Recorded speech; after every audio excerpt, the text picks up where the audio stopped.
Assalamualaikum warahmatullahi wabarakatuh. Bismillahirrahmanirrahim. Alhamdulillahirabbil alamin.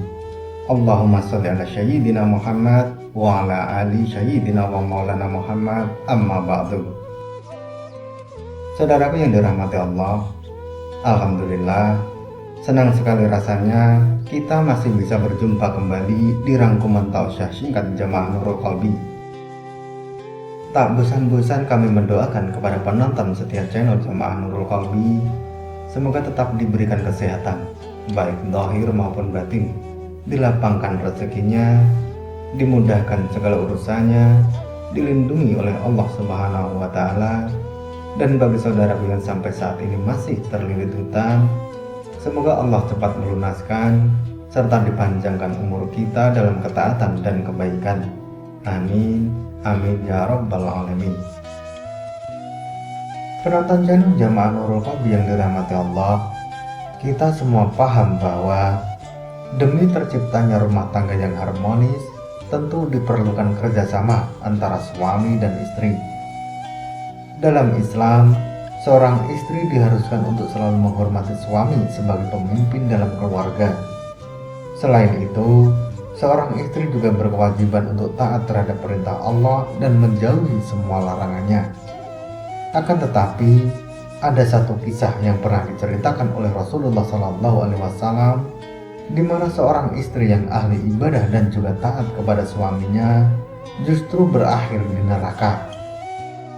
Apa yang sebenarnya diperbuat oleh wanita ahli ibadah dan taat pada suaminya tersebut sehingga malah terjerumus ke dalam siksa api neraka? Kisah ini diriwayatkan oleh Ummul Mukminin Aisyah radhiyallahu anha.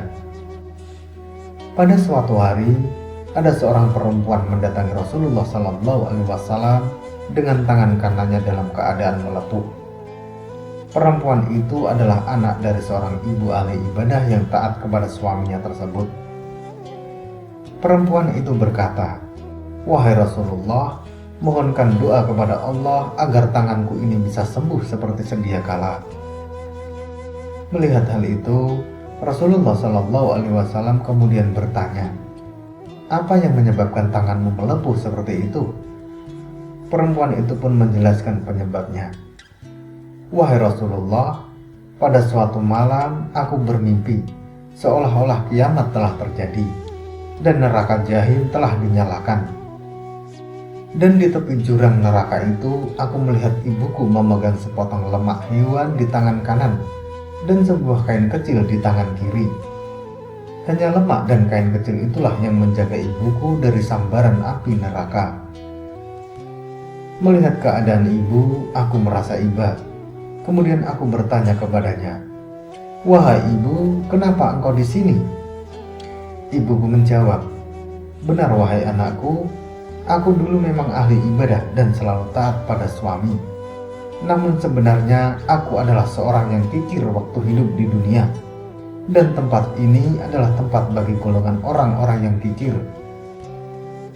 Kemudian aku bertanya, 'Kalau kain kecil dan lemak yang ada di tanganmu itu apa, ibu?' Ibuku menjawab, 'Hanya inilah temanku di sini anakku. Lemak dan kain kecil inilah yang pernah aku sedekahkan selama hidupku di dunia. Dan kedua benda ini yang melindungiku dari sambaran api neraka.' Lalu aku bertanya lagi, 'Ayah di mana ibu? Mengapa dia tidak menolong ibu?' Ibuku menjawab, 'Ayahmu bersama dengan orang-orang dermawan anakku.' Tak sampai di sini, perempuan itu pun meneruskan ceritanya, 'Wahai Rasulullah, karena belas kasihku kepada ibuku, maka aku pun nekat mengambilkan segelas air dari telagamu itu untuk kuberikan kepada ibuku yang sangat kehausan. Akan tetapi, pada saat kuberikan air itu kepada ibuku, tiba-tiba terdengarlah olehku suara tanpa tahu dari mana datangnya. Semoga Allah melepuhkan tanganmu.' Karena saking kagetnya, aku pun terbangun. Dan aku melihat tangan kananku ini melepuh, wahai Rasulullah." Setelah mengetahui cerita yang dialami oleh perempuan itu, Rasulullah pun berkata, "Begitulah bahayanya sifat kikir itu. Kemudian Rasulullah meletakkan serbannya ke tangannya dan mendoakan perempuan itu. Ya Allah, demi kebenaran mimpi yang diceritakannya, sembuhkanlah tangan wanita ini. Dengan seketika, tangan wanita itu pun sembuh seperti sedia kala. Saudaraku yang dirahmati Allah, dari kisah tersebut, ada dua pesan yang bisa kita jadikan pelajaran dalam hidup.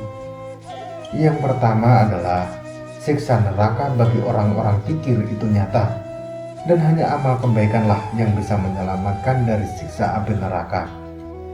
Kemudian pelajaran yang kedua adalah sebisa mungkin jauhi sifat bakhil atau kikir supaya kita selamat di akhirat kelak. Kikir atau pelit adalah suatu sikap enggan berbagi dengan orang lain dalam hal kebaikan.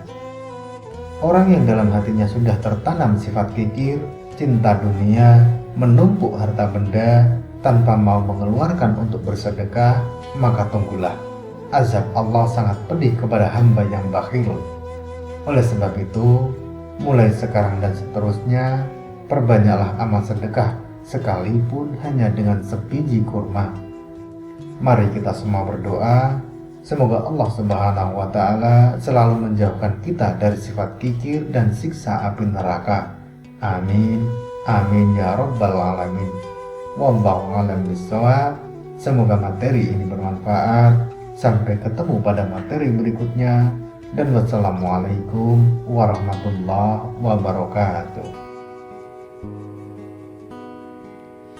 Astaghfirullah Rabba roya. Astaghfirullah minal khataya. Rabbi zidni ilman, zidni ilman nafi'a, wa wafiqni amalan solihah, amalan makbulah.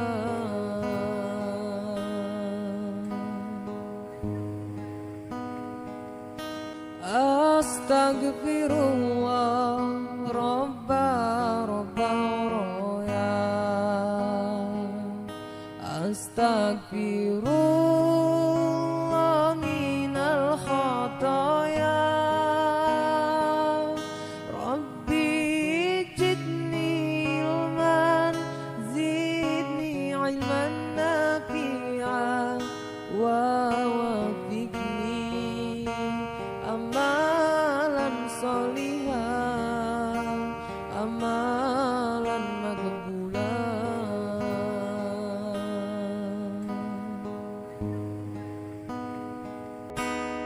Rabbi ampunilah hamba bersalah, lindungi kami dari segala musibah. Rabbi kepadamu hamba berserah, lindungi kami dari segala musibah.